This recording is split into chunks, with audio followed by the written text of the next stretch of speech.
it depends how you take it and how you reply. I think many people they will attack, but then the followers maybe if you hold your ground as a comedian, say, I don't care, or that's my joke, get on with it, then I feel like they will learn to, all right, he doesn't care, so we're just going to get on with it. Cooler Box podcast, Bagonera. So we called it Cooler Box because I wanted to. And the we is with Laggy Flatley. They're on Tinder. Like they have all these requirements. They need to be this, they need to be that, but you're on Tinder. It's like beggars can't be choosers sort of thing. Do you know what I mean? I'm Farah Shammas. Welcome to Hotel Talk. We hope you enjoy listening to this friendly conversation between people connected by real life in hotels. Right, everyone, today I have a surprising guest, someone who is, as everybody is on this podcast, connected to a hotel, but you will not know him as his real name, Peter Kypri. He is known as the Cypriot Smurf on social media, specifically Instagram and I think TikTok. Yeah, YouTube. And YouTube. He makes hilarious videos, and we're going to go into that later and maybe do some jokey things here. Nothing is off limits, we said today. So brace yourself, everyone, for the ride of your life and maybe a few swear words. This is a warning in advance. So Peter, hello. Hello. I will try not to swear. Like it's one of my New Year's resolutions to try and tone it down. Tone it down a little bit. You know what? Not too much. I used to swear quite a bit. I think it's the British side of us. And then kids knocked it all out of me. Oh, okay. And now I'm like, oh my gosh. Because you said something once and they repeated. No, I just was so aware when they were little. Yes, my godchild. Because they just start. Well, I wouldn't know.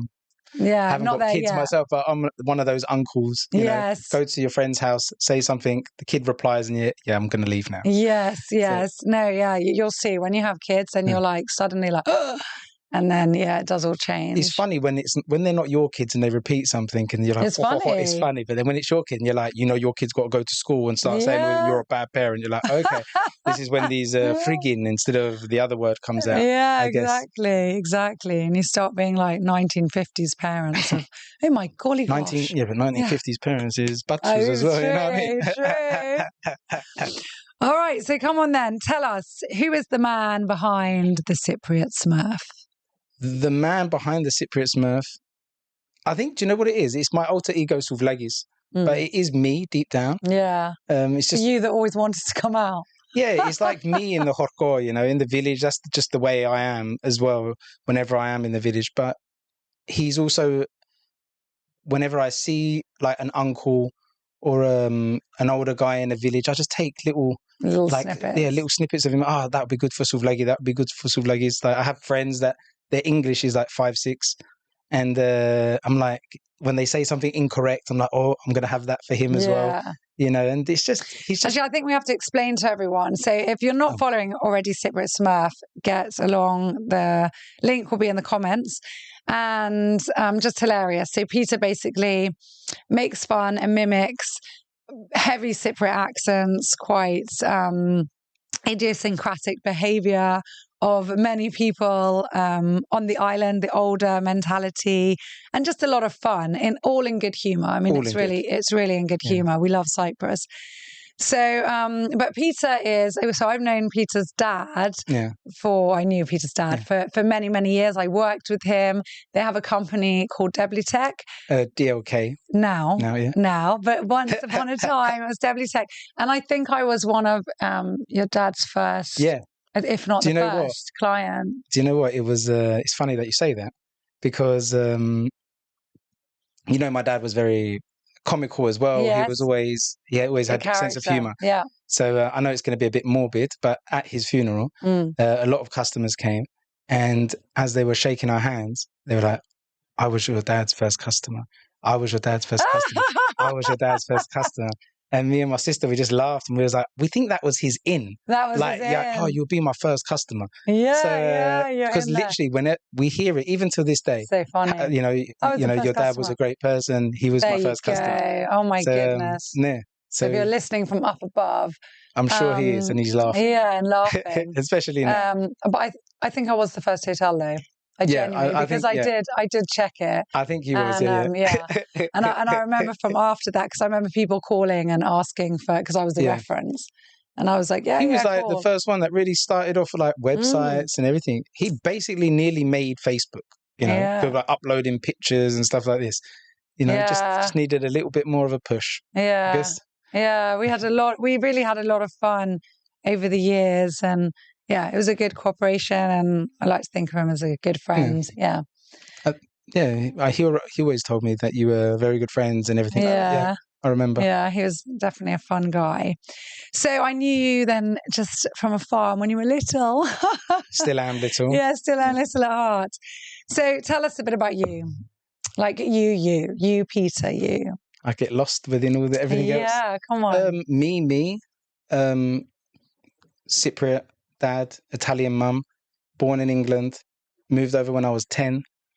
And never lost the English accent. Yeah, it just doesn't go because I went to an international school. So we had there was Russians, there was English, there was every nationality you could think of. And your dad had the same accent. Yeah, and he had the same accent. Yeah.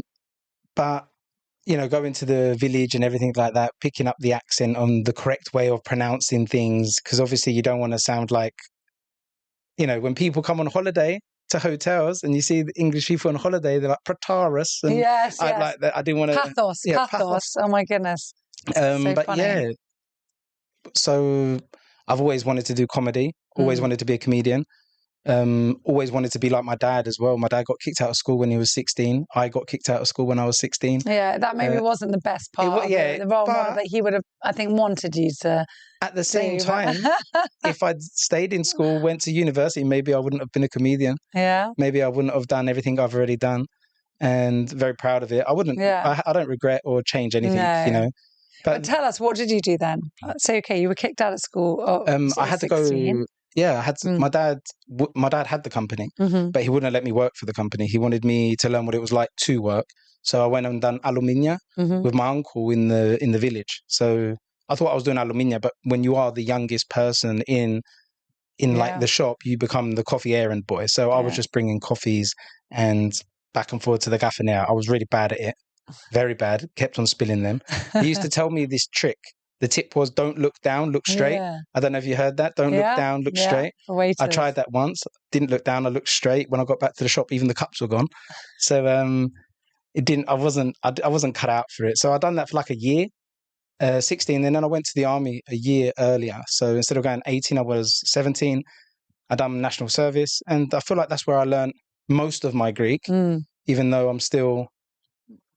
I don't speak it fluent. I do, but I don't. And I feel like the whole comedy thing is the thing that keeps me back a little bit, because people like it when I speak incorrect. So if I learn too much, then I might like remove from that. So so I feel, and maybe that I just can't learn it now.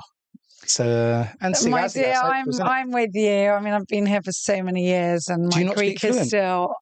I'm okay.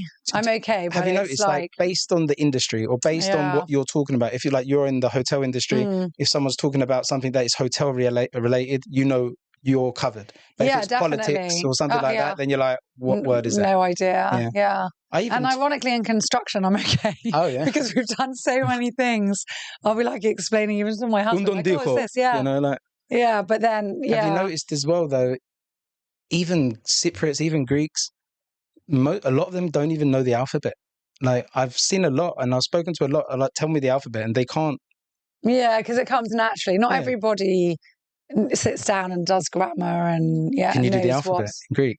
I think I can. Yeah. I can't. Yeah, but I've got kids, young kids. Oh yeah. So you have to actually. So I now, know all the kids' songs. So you're like on first grade Greek. Yeah. Oh my goodness, it's crazy. But next it's is tough. shapes. It's tough. Yeah. And it's difficult because also in Cyprus we can get away so much with Gringlish and Greek and English, and then so it's tough. It's easier Russian. a bit Russian thrown in. So so you were helping your uncle out in aluminium, but doing coffee runs. Yeah, coffee runs. And then what did you do from there? Yeah, so it was army. After the army, started working with my dad, and I've been been doing that type of work ever since. Yeah. And do you enjoy it? Yeah, I enjoy it. I love it. Even though I do comedy. Because it's evolved now. So it was W Tech and now DLK. it's DLK. Yeah, IT. IT Solutions, isn't it? So IT websites. Company, but I do enjoy it, you know, like sometimes at one point I was thinking just to go and do comedy only, but I enjoy it. Where do you do your comedy apart from online? I've been to Australia, I've been to South Africa, I've been to England. And do stand-ups? Yeah, I do stand-up. Nice. I do like a whole show. So it's stand-up and I bring Souvlagis out because they love Souvlagis. Everyone wants to see Souvlagis. They want to see him more. They want to see me. So I go abroad and I create this. That's the character that you... Yeah, I do. I laugh so much with the hairy chest. It's just hilarious. It's real. It's real. Yeah. I do want to one day only do stand-up and not bring Souvlagis on stage, but I always want to create the videos. Yeah. Do you know what I mean? Because I feel like if I only do stand-up, he can come out of me as well.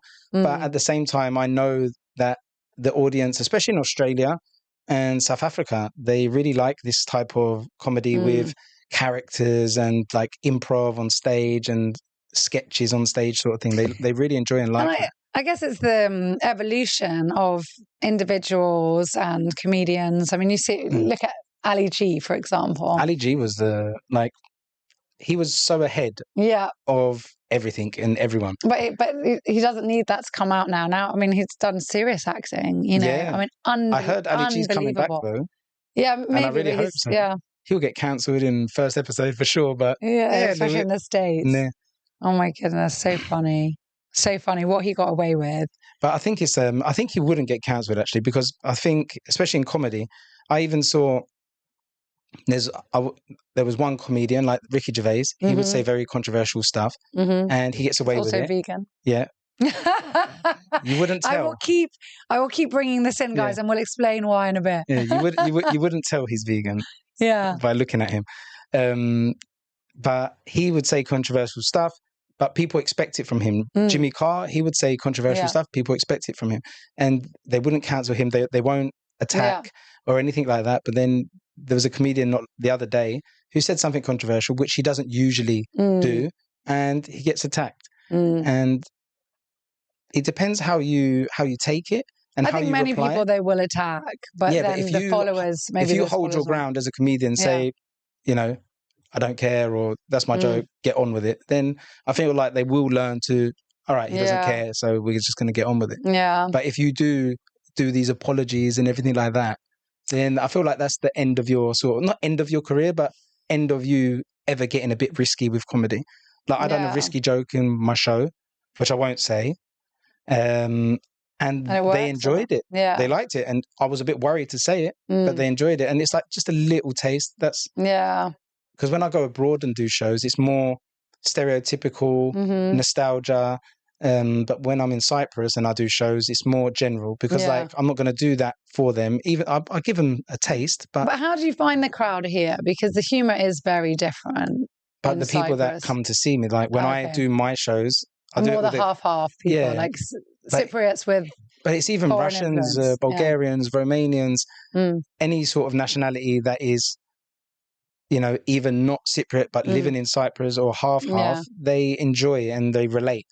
So I feel like when I was worried the first time I done a show in Larnaca because it's like my hometown. Yeah. And when I done it, I was just like, whoa, like this was great. Yeah. You know, the audience were amazing. That's so good. Limassol, they were amazing as well because they're already up here. You're very open-minded. Yeah. Because I do find many times like British humour or dry wits it's different here. So I find it a lot. I'll be in a meeting and make a joke and then everyone's just like still-faced. I feel like I've got the dry English British humour, but I've also got the Cypriot sort of humour as well, because there's a lot that you would say in English which wouldn't be funny. If you say it in Cypriot, it's like something silly. Like someone said to me, Bosokronanise, and I was like, Galaisi.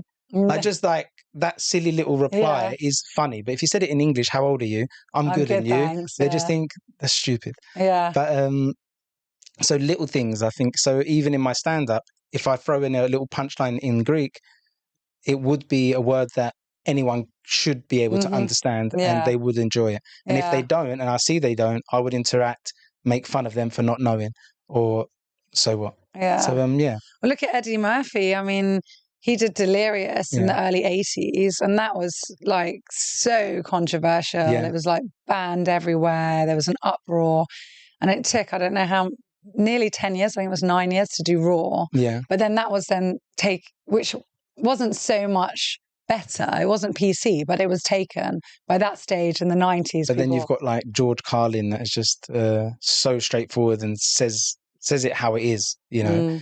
And at the end of the day, it's just words, and comedy is just, you know, we're not a comedian that's saying something isn't saying something through hatred. It's doing it to make you laugh. And sometimes it is awareness. Like you could say a really dark joke, but I feel like Ricky Gervais does it as well. He does these types of jokes where he wants you to think about it as well. It's like, I'm not doing this just to make you laugh. You're laughing, but then actually, why is that funny? He has a point. Yeah. You know, so absolutely. I feel like you have to be like, you've got to be a little bit educated to watch comedy as well, to actually get it. Well, most of the comedians are super intelligent. I mean, super, like, no, I mean, to be an audience as well. Yes, you know, because if you don't get that, this is a joke. This was like just to, then these are the people that are just going and cancelling people and everything like that. They want to live in a world with no comedy. You know, which would be so dull. Which would be very dull. Yeah, actually, Mo Gaudat, who I've been in touch with, a really nice man, very well known, who wrote Solve Happy, and he says he watches Michael McIntyre. He's got a whole theory on how to be happy and live your happiest, and he's been through hard times. And he watches Michael McIntyre every night before he sleeps. PG. To be, Yeah, he's a bit PG, but he's very smart. Very, And what was it that he done? I watched something during Christmas time. Oh, it's so funny, the food. No, the one after Christmas, between Christmas and New Year's, it's like a you don't know where or what day it is or what you're meant to be doing. Are things open? Are things not open? He does that little bit, which is very funny because I was even thinking that. And I just watched it. I was like, it's exactly this. Yeah, he is. It's good. But it's nice to watch. Sometimes you watch a comedian, like sometimes I watch a comedian and I'm like, that's exactly how it is. Why didn't I think of that? Yeah. And then sometimes I would say something and someone will come up to me and say, "Yeah, that's so true. You know, I never thought of it of that in that way." You know? Yeah, in that way. So it's nice to actually, like, even little things. Like I was driving yesterday. I thought it was funny, so I'm going to figure a way to turn it into a bit. Copyrights. So basically, I was driving on a road and someone went to cross, and I stopped and I let him go past. And as he's crossing the road, I look in my back, my mirror, my wing mirror, and there was no cars behind me. And I was just thinking, I didn't have to stop. Like, even if I just carried on going, he had plenty of time. So now I feel a bit weird and strange that I actually stopped. Like, maybe this guy thinks I want to stare at him. Like, he could have just gone. I had plenty of room. So I don't know. For me, I just laughed to myself, and I need to find a way to like write that in, because I think it was funny. It's happened multiple times. And when it's a woman, they just think, he's trying to stare at me. Like, no, I had so much. Kind. Yeah, I was just trying to be kind. Yeah, I didn't really look behind, which I should be doing actually. But yeah, I don't know. Maybe as a protective mum, I think this is not a funny. You can't put that in. But when I stop and there's no one behind, I think, okay, but I'm just in case somebody came really fast or went, then I'm making sure they cross the road safely, and then So, why do you like making people laugh? What do you think it is in your life, in your character, that has pulled you to be? I mean, I guess an extrovert in that way. So, you know, get energy from people and feel happy. I feel like I'm what is is introvert, extrovert, and there's another one in the middle. Oh, really? Yeah. I don't know. I'm that. Okay. Because it depends. Like, if it's a place, metrovert. I think, I think it is something like, I think it's something like that. In the middle. There is something in the middle, and that's what I think I am. Because like, when it comes to like busy clubs and this, no. When it comes to like a show where, like a stand-up comedy show, yes. I think I just need to be comfortable. But I got into comedy because I remember before Snapchat and all of this, before we had the actual tools to create content online, I used to always, have a long day, go home, feeling a bit down, and I would just put on Only Fools and Horses. Yeah. And just listen to Del Boy and Rodney in the background while I was cooking, and it just made me laugh and made me happy. And then I just knew that's how I wanted to make other people feel. So from once Snapchat came out and everything like that, and I started creating content online and people started enjoying it and I started making people laugh and feel good about themselves, I just wanted more and more. And it's like, for me, it's like a drug. You know, even getting on stage, I don't go on stage too often. I think I would if I lived in Australia, America or England. Yeah. But because, as we said about the humour, sometimes I need to do a show and people that actually follow me to come and watch me to actually get... Yeah, to really want to be there. Yeah. So when I get on stage and I hear that first, I actually forget everything before I get on stage. And then I get on stage, I say something, I get a laugh, and then everything just comes flowing back. And I just don't want to get off stage. But I need to get better. I need to do, you know, get better. Practice makes perfect. Yeah. I've got a show March the... So they say the 10,000 hour rule, isn't it? It's a lot, but... That's a hell of a lot. But I've got but the more you practice, the more So I've got a show March 27th and 28th in Cyprus. 27th in Larnaca, 28th in Limassol. Oh, okay. And with Elena. I'll come and watch you. With my friend Elena Gabriel. She's very plus 18. I would say. So be ready. Okay. But I'll be ready. I love it. Everyone loves her. She's great. She's my mentor as well. She really pushed me, like, because of comedy. Like, I was doing the videos, but when it came to stand-up, I watched her show over here. And I got asked to go to Australia to do a show. It's like my Australian mother called Mary. She came over and she was like, I'm going to go back. I'm going to talk to the Cypriot community. I'm going to get you to come to Australia. Nothing ever like that lucky or that cool ever happened to me. So I was just like, yeah, all right. And she went and she sorted it out. I went to Australia. And I'd done stand-up and done my show. But Eleanor gave me advice, opinions, what to do, what not to do, you know, how to even just to, you know, master your joke, trim the fat. You know, if you get the punchline, don't continue, you know, a lot of this type of stuff, which really helps. And whenever she comes to Cyprus, now we do a show together. So that's how we met. And where's she from? She's originally from Australia. She lives in Berlin now, I think, but she's a comedian. She travels the world. I think she's in Mumbai now. That's and then, so nice. Yeah. So and how did you meet her? Through her show in Cyprus. She was doing a show, and I went to watch, and then I gave the whole little, oh yeah, I'm a comedian, I'm gonna da, da, da. And she came back before I went to Australia to do another show, and she gets people to go on stage to do the show, and she was like, you need to get on stage before you go to Australia. You need to go on stage, you need to say a story. And I did, and it was the first time I actually got on stage ever, and I really enjoyed it. And I won a lap dance from a very strutting African-American man. There is a video, but I've got my friends to delete it. He had me up here at one point. I thought, oh, you won a dance. I was like, great. And then it was like from him. I was like, oh, okay. You know, and they put me in a position where they were like, oh, you're homophobe. I was like, no, I'm coming. You know, I'm getting up. Okay, so where did the name come from, the Cypriot Smurf? Cypriot Smurf was given to me by my cousin, Nick, because I tried to go live in England. And I needed it was just through getting a SIM card. So I needed a username, and he just called me Cypriot Smurf, like, because I'm Cypriot and I'm small. Yeah. Even though I sound and look like this, when I go to live in England or go to a holiday in England, I'm such a tourist. I don't know how to get a bus. I don't know how to get a train. I don't know nothing. So if it's going that way, that's the way I want to go. That's the one I get on. That's it. Yeah. So he gave me Cypriot Smurf as a nickname. That was before I was doing comedy as well, and then it just stuck. And it stuck. But then I tried to push into my real name now. Yeah. I want to.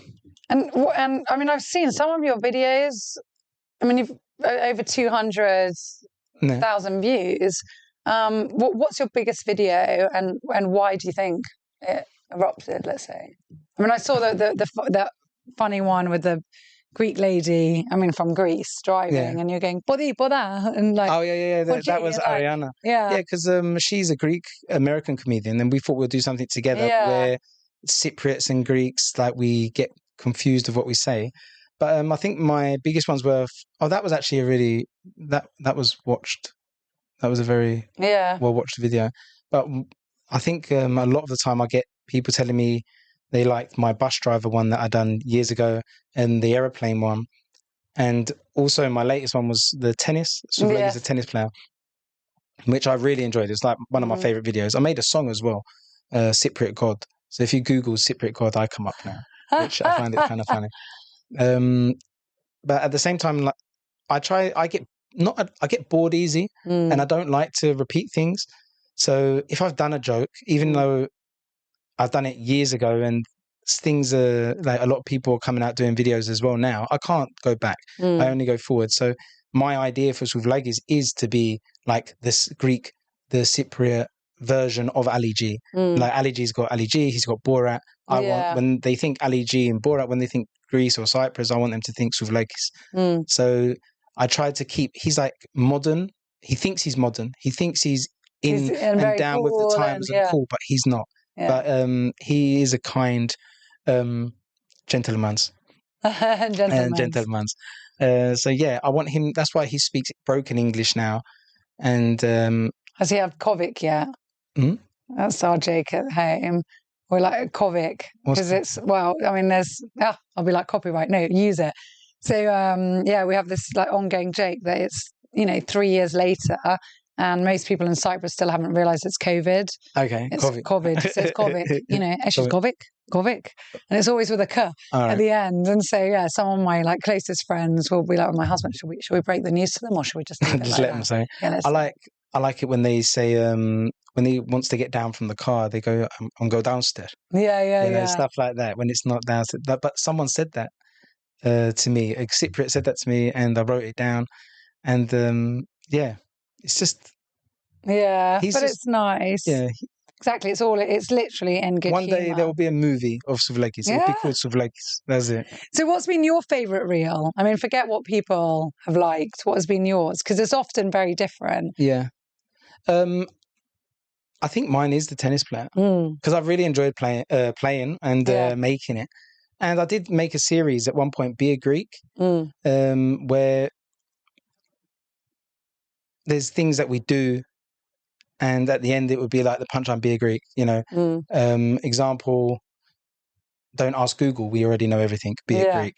I had some issues because everyone was like, you should say be a Cypriot.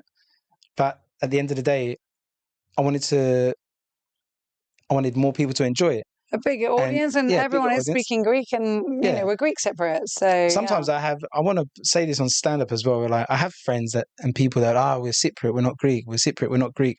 But then when you're out and Nodis Vaganagis Imeelinas comes on, they are going ham. They are loving Imeelina. I'm like, what? They're like, all right. Yeah. So everyone has their own.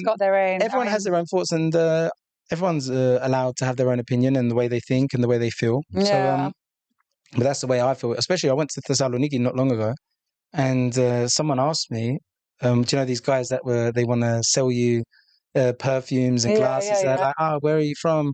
And I was like, "You must be Kypri." He was like, "Di Kypri, you must we're brothers, sisters." And And I was like, "That's beautiful. I love that." How even maybe he was just trying to get a sell. Yes, it was still nice. Do you always get? I always find when I go to Greece, especially when I speak in Greek, which is a little bit Cypriot, my Greek. And it's always that condescending look. And they go, "Katalava there." And they feel sorry. They're like, "Isa step in Kipro." And it's this, look of like, it will be okay kind of thing. And I'm like, yeah, I kind of understood what you're saying. It's okay. A taxi driver in Limassol told me once, because he was Greek from Greece.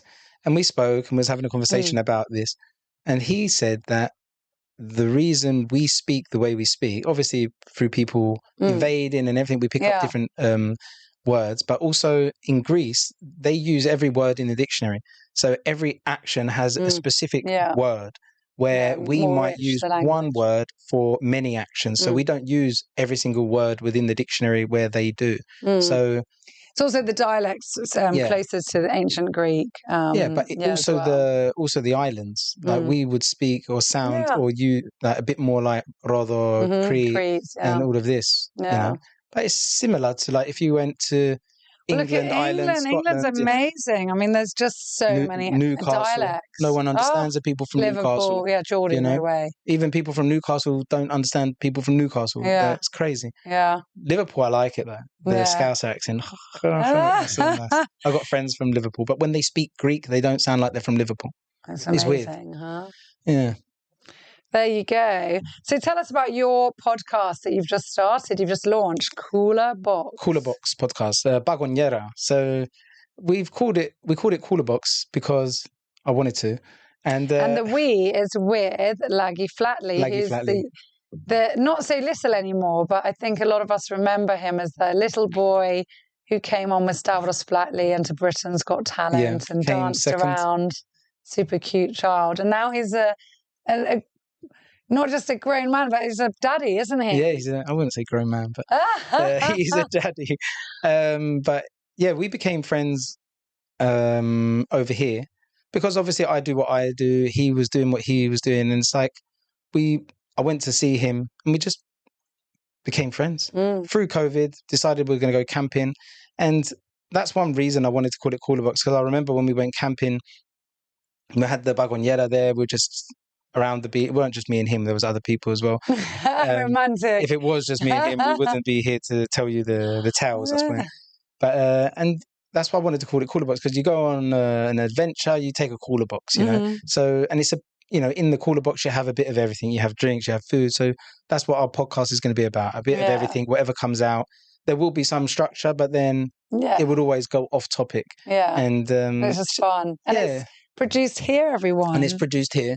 Hopefully we don't get cancelled from St. Raphael. The rude jokes. Christos can cope with you, I think. Yeah. Oh, I love that. Well, we're definitely going to be supporting it. Thank you so much. And what are your dreams for the future? My dreams for the future is to just do exactly what I'm doing, but just on a bigger scale. Keep going, create more, make more people laugh, and do more live shows as well. I need to do more live shows, and I need to create more content with Souvlagis. Yeah, I'm going to get Souvlagis eating vegan food and liking it on a reel. This was a joke, guys, before we started. Fasolya, yeah, exactly. Yeah, but that's what we said. Like, vegan is just a word. It's just a word that's thrown in. I actually researched that. It was vegetarian, and vegan comes from vegetarian. But they did try to come up with another name, but they couldn't think of anything.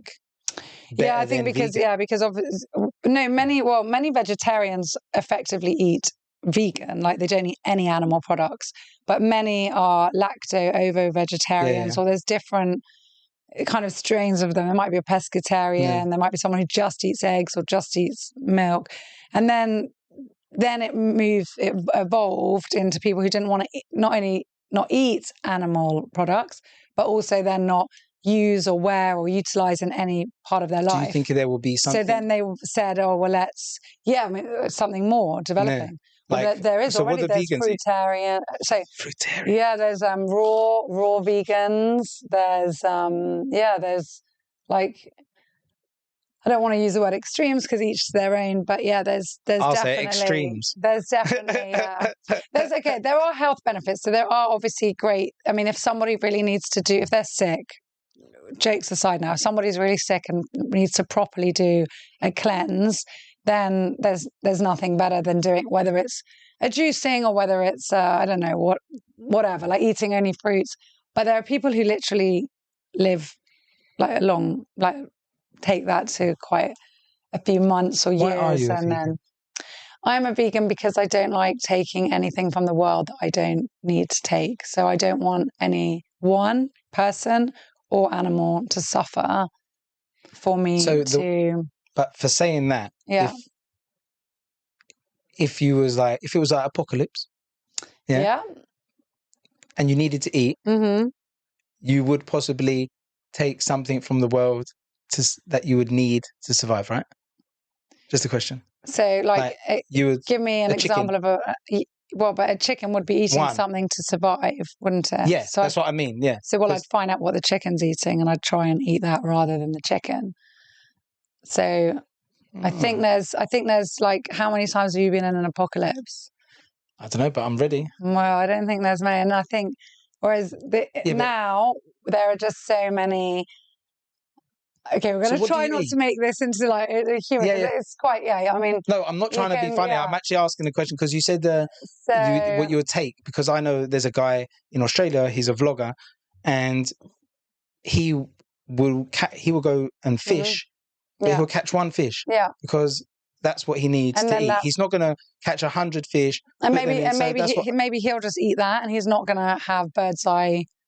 No, he would eat that fish. So he actually, he would which is then, I respect that more. No. And then, because he's not taking more from the wild. For me personally, that's why I wouldn't enjoy that at this stage of my life, because I wouldn't enjoy inflicting any pain. And I've read enough to know about what animals go through, and they feel the same pain that we feel, even fish. Because I ate, before I went vegan, I was a pescatarian for 6 years. Sorry, I was vegan for 6, and I was pescatarian for 10 years. And it was just convenient for me at the time just to believe, but fish don't feel the pain that other animals feel, and it's okay, and we need it to be healthy. And what would I eat if I didn't eat that? I never ate cheese anyway. But actually there's so much to eat. But what would you eat it's a whole process to get into what you think is a side dish, to have that as your main. But it is better. You do need, I've studied it. I mean, I have now 2 diplomas in what to eat, so that I do have a balanced diet, and I make sure the family does as well. But do you think there are also health benefits of meat? So there is, I mean, there's obvious things in that. There's higher forms of iron that's more easily absorbed. Protein, it's absolutely impossible to become protein deficient. You'd have to be living on Coca-Cola and Pringles, and then maybe you'd be protein deficient. But if you have any form of a semi-balanced diet, you might be lacking in B12, your iron might get low, you might not have your calcium. There's a million other things that might happen, but protein is the big marketing myth of the last few decades. I bet you've never met anyone who's protein deficient. There's no protein deficient wards in a hospital. So protein's not our problem. What is our problem, and that 90% of people don't get at the moment, even 95% in some of the Western world, is fiber. So people don't eat enough fiber, and there's no fiber in animal products. And that's what we need for our heart health, for our overall well-being. If we don't get enough fiber, that's what's causing many cancers, heart disease, diabetes type 2, and an array of other problems. So, I love the knowledge. So haven't sold it for me, but I'm not expecting you to leave from here and not go and get your souvlaki or suddenly change your alter ego. But I need to make that up. Since it came up, So, but anyway, one day we'll do a funny reel, but I think it'll backfire on me, not you. Yeah. But it's fun anyway. But there you go. So, favorite quotes. I love asking everyone this. My favorite quote, I've got 2. Okay, you're allowed to. Yeah. It's nothing. My uncle taught me this quote. I did Google it to see who actually created it, but couldn't find it. And I think it just helped me a lot in especially what I'm doing and the person who I was and become. And the quote is, people will treat you how you allow them. Because I feel like it also shows that you should have respect for yourself. Yeah. And because I used to I was a pushover, and being in like this sort of industry and business, you need to like sort of set some ground rules. And I really like that quote. Yeah. And it's helped me a lot. I love that quote. And the other one is everyone knows it. And I think this company got it right, because this is what I've been saying a lot of lately, and that's Nike. Just do it. Just do it. Just do it. Yeah. You know, like sometimes, should I do this? Yeah, just do it. Just do it. So 2024 for me is just like a just do it year. Just do it, yeah. I'm sure there was other people that had all these long ass quotes on this show, and I was like, just do it. I think, I can't remember who I think it was, on a conversation on this podcast, and I said, just do it. And they were like, I think Nike's already taken that. But they smashed it. They smashed it. You know, the thing with that is just not to procrastinate. Procrastination is a killer of dreams. And I think the worst thing that can happen is you don't succeed at something. I don't want to use the word failure, but you fail at something, you fall down. You've tried it, you've learned. And then the next one, we just had Michelle Adams on here, who's a best-selling author, lives in Cyprus, and she's self-published. I think she said something like 6 books, and that were rejected. And she and it was only by writing those words, by writing the 75,000 words per book, that she got better. Jesus. So finally an agent picked her up and was like, this is amazing. And then but she needed that practice, and she needed to read the reviews, and she needed to say, oh, but they didn't like that, or they liked that, or what was good. And so practice makes perfect, as Tigger says. It's for like that industry as well. You can get someone to read a book and to see if they enjoyed it or not. Like with stand-up, you need to, I think it's like the only profession where the only way you can test is if you get on stage. So you got to sort of test it. Yes, but you can test in front of friends. You can test recording. You're not going to get. Sometimes I tell friends my jokes, and they're like, I don't know, and then I'll do it on stage, and I'll see them laughing. It's because sometimes you would have the way it's just the energy. Yeah, it's the energy. It's the way you perform. It's the audience. It's the everything. So but the feeling of actually getting a laugh of something that you wrote is amazing. Is amazing.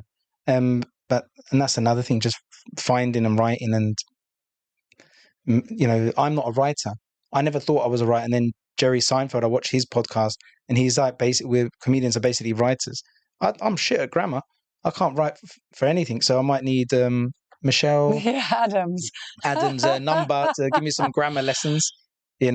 So but I don't think you need that. Actually, we said with Michelle, because I'd read another quote that said we're all authors. The only difference is we all have our ideas in the shower. The difference is the ones who write it down afterwards and the ones who don't. Literally, because you forget. If I'm in the shower, if I'm asleep, and you get an idea, I would just say like, "Hey Siri, write this note," and I'll just say it, because I used to be one of those. I won't forget that. I'll write it, and then you forget it straight away. Yeah. So I'd write it down. I've got some random things on my phone now. Can I read one? Yeah. Look, example. This is an example. My last note that I wrote, Tinder. They say on their bio that they're looking for someone serious, but yet they're on Tinder. Like they have all these requirements. They need to be this, they need to be that, but you're on Tinder. It's like beggars can't be choosers sort of thing. Do you know what I mean? So I wrote that, and then hopefully I could put that into stand-up or something, or into a bit. Some things are just jokes. Other things, they could evolve and become a huge bit. So I've got some things that I'm writing, and hopefully they become what I want them to become. And I'm very excited. I love that. I appreciate everyone's industry. When you do something and you love it and you know that it's hard work, when like she's a writer, she writes a book, even me, that my stand-ups are usually like 15 pages. And then you see someone who wrote a book. She wrote a book. Like, that's an achievement. I can just, my 15 pages. I'm trying to think of his, it was also Adam something. Adam... it was a doctor, NHS doctor, who turned into a comedian, and his name's Adam, and it's called This Is Going to Hurt. If you haven't read it, read it. It's literally, it's his real story. It's from his diaries, I think, that he compiled over like 10 years of. It's called a junior doctor in the UK, but basically you're a doctor, and like basically not sleeping, working, not getting paid enough, losing all your relationships. The funny things that happen in hospitals with colleagues, but also with patients. And I don't think I've read anything ever that is literally like I've been crying from laughter while reading it. It's great. It was through experiences though as well. He had to go through these experiences to create. That's what another thing for me in this year is to experience more. That's why I just do it. Say yes. Yeah. Because obviously being a comedian, or being anything, even writing a book, you need to experience things which will then have an effect on your work, or even make yourself grow as a person. So, definitely. Right, let's go for the bonus question with our crystal ball here. Shall I read it to you? Let's see. Drum roll. Oh my goodness, I can't believe I said you'd probably get an easy one. We can do two. Oh, yeah, I think. What did you have for breakfast today? Freddo espresso schietto. Mono. Mono. That's good. Do you want another one? Let's see if you get a deeper. This one that's on the paper. It's on. This is on. So, that's a nice one. If you had one superpower, what would that be? My superpower. I think I was asked this before, but I forgot why. Maybe a better memory. My superpower would be, I think, to fly. You know what? I've always thought that as well. Actually, no. No. It would be teleporting. Because flying, really? you got to fly. You got all the time. You're going to be in the middle of nowhere. You're going to get hungry. You get bored after a bit. Yeah, you get imagine flying here to America to Australia. You don't want to do that. Where are you going to stop to chill? It's not like. So teleporting. Teleporting. I'll teleport. Just like I'm going to be in Australia tomorrow. Australia, bum. Yeah. Yeah. Teleport. I think it's better than flying. Yeah.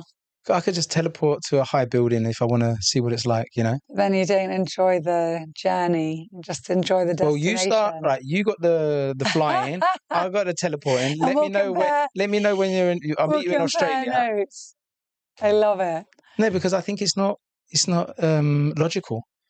Because you're going to have to bring your net. How many bottles of water? There's nowhere to stop in the middle of the Atlantic. Do you know what I mean? Yeah. So teleport. I would love to teleport. There you go. Right, my dear. Well, I think I've covered everything I wanted to ask you. I think we got to see a little bit about the real you behind Souvlagis. I think I was quite professional. You did as well very today. well. Oh, well done. Absolutely. I love it. So thank you very much. We wish you all every success with your podcast, Cooler Box, with all your reels and your funny videos of Cypriot Smurf, and in your stand-up, of course. And any help you need from us at San Rafael, I'd be more than happy to always support. Thank you so much. Hope to see you at the show. Definitely. I really hope that you've enjoyed listening to Hotel Talk and this episode. Don't forget to hit that subscribe button because it helps us more than you may realize. And also, if you have enjoyed any episode more than maybe another, do share that with as many friends as possible, because whoever gets the most amount of downloads or likes after the first year, we will be donating 1,000 euros to a charity of their choice. So all your listens really help us. If you'd like to stay in touch, don't forget to hop along to San Rafael Resort and Marina's website, join our Seahorse Club, and email the hotel anytime that you want to come and stay, quoting Hotel Talk, to receive an exclusive offer just for you as our valued listener. So thanks once again, and here's to many more amazing episodes with you, our listener, in mind.